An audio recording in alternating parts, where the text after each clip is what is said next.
നിർവ്യാപാരോ അവിനിഷ്കാരണം നജ ഭജസേ യത്ക്രിയാം ഈക്ഷണാഖ്യാം തേനൈവോദേതി ലീനാ പ്രകൃതിർ അസതി കൽപ്പാതി കൽപ്പാതി കാലേ തസ്യാഹ സംശുദ്ധം അംശം കമപിതം അതിരോധായകം സത്വരൂപം സത്വം നൃത്വാ ദദാസി സ്വമഹിമ വിഭാവാകുണ്ഠ വൈകുണ്ഠരൂപം.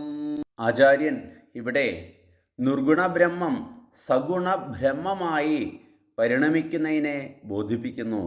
അതായത് ബ്രഹ്മം മായയെ അവലംബിച്ച് സൃഷ്ടികാര്യങ്ങളിൽ വ്യാപൃതനാകുന്ന കാര്യമാണ് പറയുന്നത്.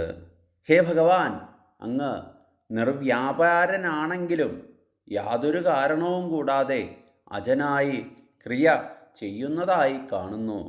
ശുദ്ധബ്രഹ്മത്തിന് ചെയ്യേണ്ടതായി യാതൊന്നും തന്നെയില്ല. എന്നിട്ടും അങ്ങ് കൽപ്പാതി മുതൽ സൃഷ്ടിസ്ഥിതി സംഹാര കാര്യങ്ങൾ മായയെ അവലംബിച്ച് പ്രകൃതിക്ക് അനുകൂലനായി ചെയ്തുകൊണ്ടിരിക്കുന്നു. പിന്നെ അങ്ങയുടെ ആ അംശങ്ങളെല്ലാം കൽപ്പാന്തത്തിൽ അങ്ങയിൽ ലീനനായി തിരോഭവിക്കുന്നു. അപ്പോഴും ഭഗവാനെ, അങ്ങ് സ്വന്തം മഹിമയാൽ സ്വവൈഭവം കൊണ്ട് സ്വരൂപം ധരിച്ച് വൈകുണ്ഠത്തിൽ വിഷ്ണുരൂപത്തിൽ വിരാജിക്കുന്നു. സഗുണരൂപം മായ കൊണ്ട് പ്രപഞ്ചരൂപമായി വിരാജിക്കുന്നു.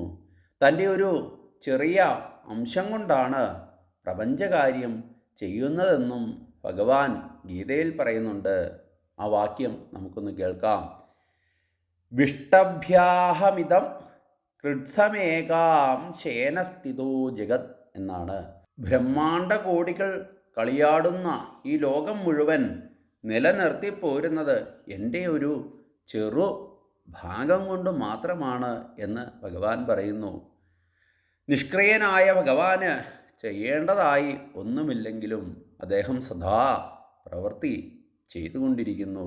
നമേ പാർത്ഥാസി കർത്തവ്യം ത്രിഷു ലോകേഷു കിഞ്ചന നാനാവാപ്ത വാക്തവ്യം വർത്ത ഏവച കർമ്മണി എന്നാണ്. പാർത്ഥ, എനിക്ക് ത്രിലോകങ്ങളിലും ചെയ്യേണ്ടതായ കർമ്മങ്ങളൊന്നുമില്ലെങ്കിലും ഞാൻ പ്രവർത്തിച്ചു കൊണ്ടേയിരിക്കുന്നു എന്ന് ഗീതയിൽ ഭഗവാൻ പറയുന്നു. എന്തെന്നാൽ ഈ കാണുന്ന ലോകത്തിൻ്റെ കാരണനായിട്ടുള്ളവൻ ഞാനാണ്.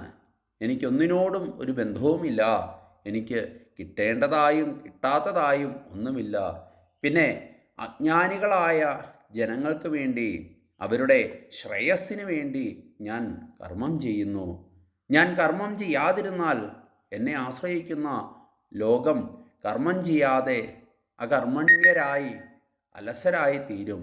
അങ്ങനെ വന്നാൽ ലോകത്തിൻ്റെ ഗതി തന്നെ മാറിപ്പോകുമെന്ന് ഭഗവാൻ പറയുന്നു. മഹാന്മാരുടെ പാതയാണല്ലോ ജനങ്ങൾ പിന്തുടരുന്നത്. എന്നെ കണ്ടു പഠിക്കാൻ വേണ്ടിയാണ് കർമ്മം ചെയ്യേണ്ടതായിട്ടില്ലാഞ്ഞിട്ടും ഞാൻ സദാ കർമ്മം ചെയ്ത് കാട്ടുന്നത്. ഭഗവാന്റെ നിർഗുണഭാവത്തിന് ഒരിക്കലും മാറ്റമുണ്ടാകുന്നില്ല. സഗുണഭാവമാണ് മായാമോഹത്താൽ പ്രേരിതമായി കർമ്മം ചെയ്യുന്നത്. പരമാത്മാവിൻ്റെ അപരപ്രകൃതിയാണ് അതിന് ആധാരം. ഭഗവാൻ ഗുരുവായൂരപ്പനെ പ്രാർത്ഥിക്കുക. ഭഗവാന്റെ പാതാരബിന്ദങ്ങളിൽ എല്ലാവരും ശരണം പ്രാർത്ഥിക്കുക. എല്ലാവർക്കും നന്മ വരട്ടെ എന്ന് പ്രാർത്ഥിക്കുന്നു. നമസ്തേ.